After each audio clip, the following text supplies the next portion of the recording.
Hello, welcome to class. We'll be considering model 3, which is titled Housing, Equipment and Farm Setup. The contents are livestock housing principles, ventilation, spacing, flooring and drainage, biosecurity-friendly design, farm energy needs. As an introduction, proper housing. Why does it matter? Proper housing helps protect animals from weather predators and diseases.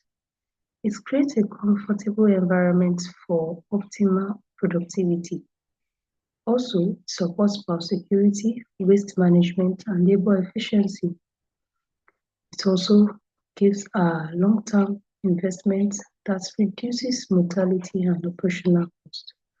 So, by considering this section, the topics that will be covered include housing design principles, biosecurity-friendly layout, essential equipment by species, farm setup and zoning, waste management, and energy management.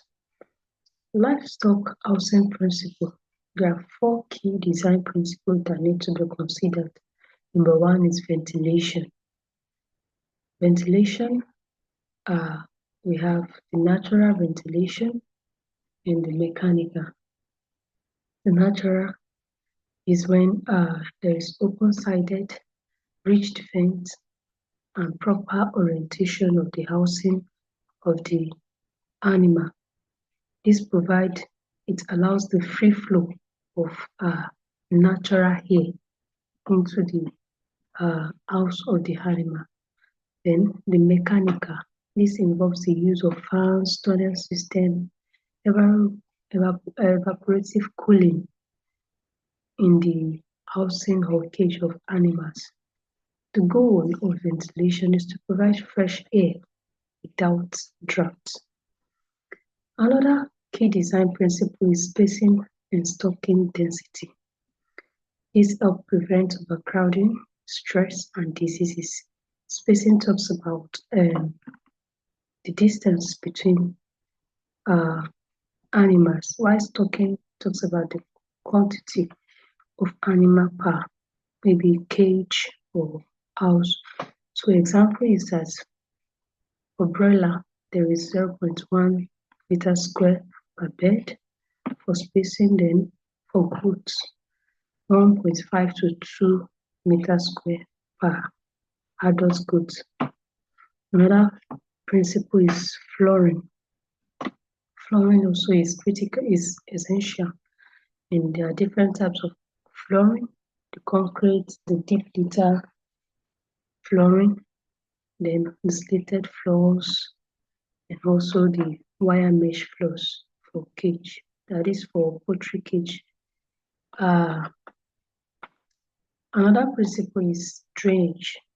Drainage helps to prevent standing water and molding. This deals with how water moves around or how water are drained or removed out of the house of the animals.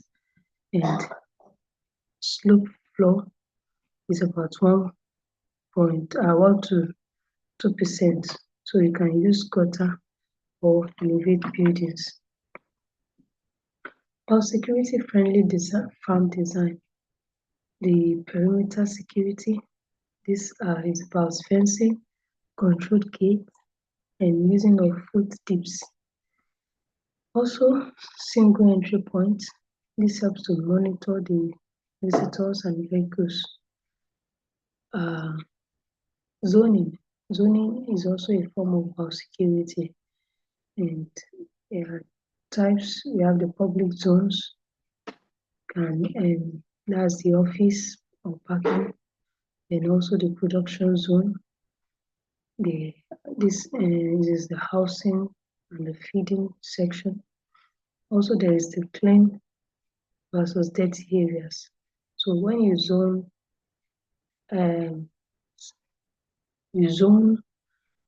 animal what's it called, animal house based on purpose.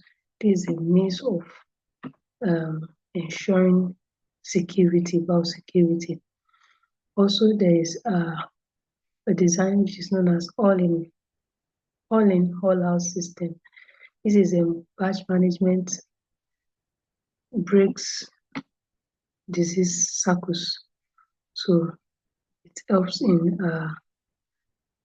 securing the animals. And also the quarantine facilities. This helps to isolate new animal for 2 to 4 weeks. Essential farm equipment, and feeding equipment, the watering equipment, the handling equipment. This involves halters, ropes, crushes, ear taggers for especially ruminant animal, and also the health equipment. We have the sprayer, the food baits, the vet kits, thermometers, and the likes. For breeding, there is the artificial insemination kits, AI kits, the brooders, the heat lamps. Also, for storage and maintenance, there's silos for keeping grains, wheelbarrows, scales, tools, and every other materials for storage. So the key point is that you should invest in durable and easy to clean equipment that will be suitable for your scale of operation. Species specific equipment for poultry. Poultry uses battery cage, brooders, X-rays, and debeakers. For cattle, equipment mostly used are making machine, grazing trough, crush cages. For pigs uses farrowing crates, slated floors, wallows / sprinklers. For fishes requires net, aerators, water test kits, feeding trays.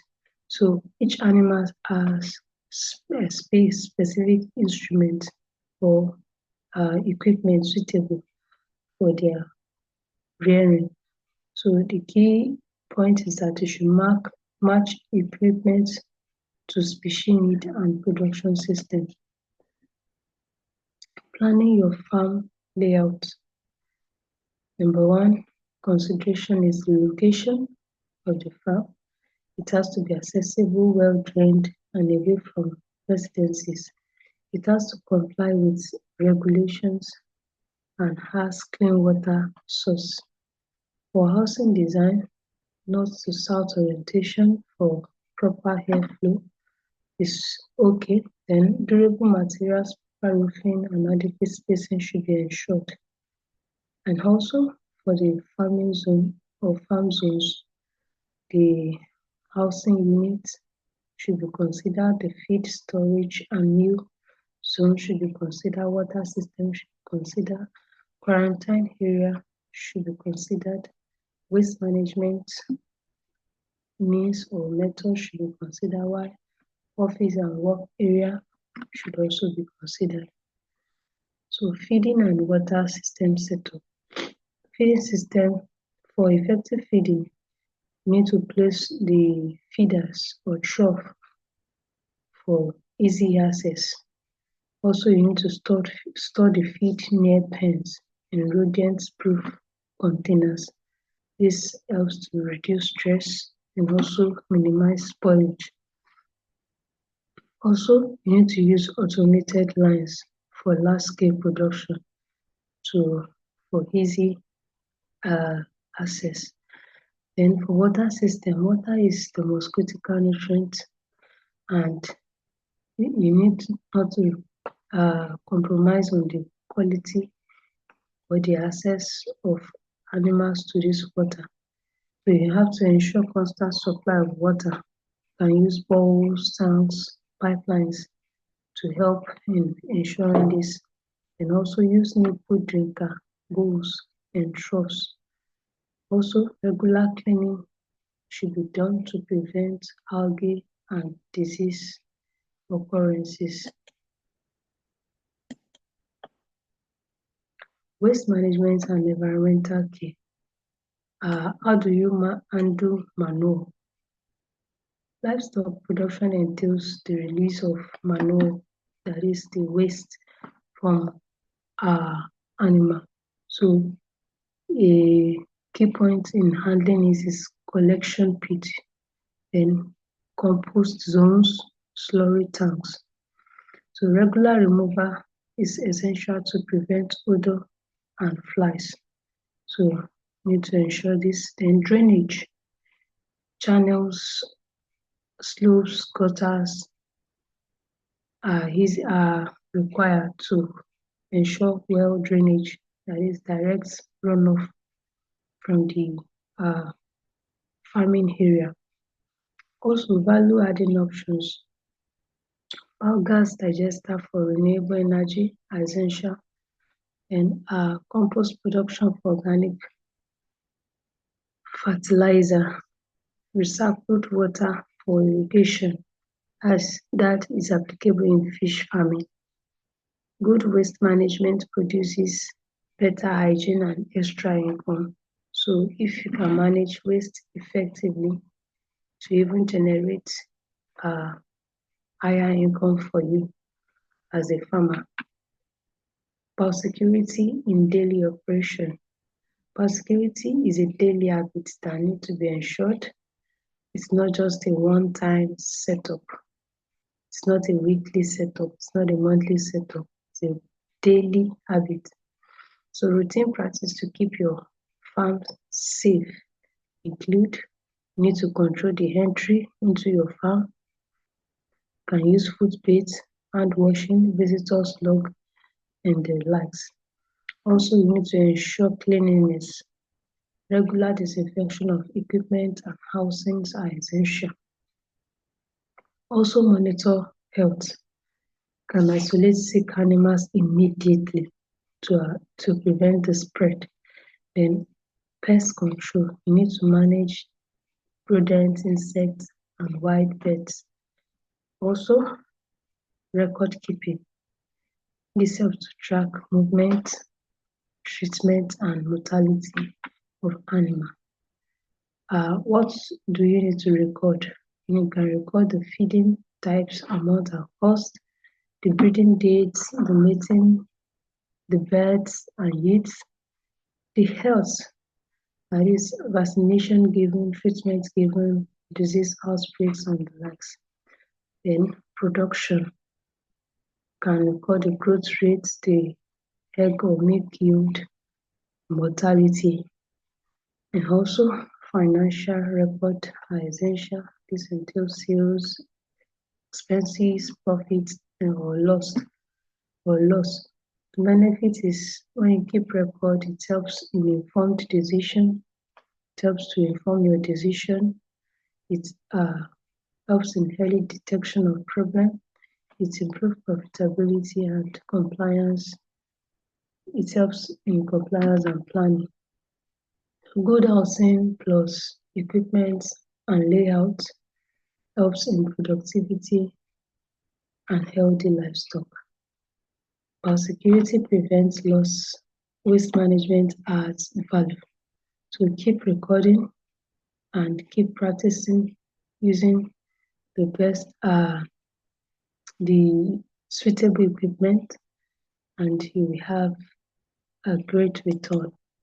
Thank you for listening.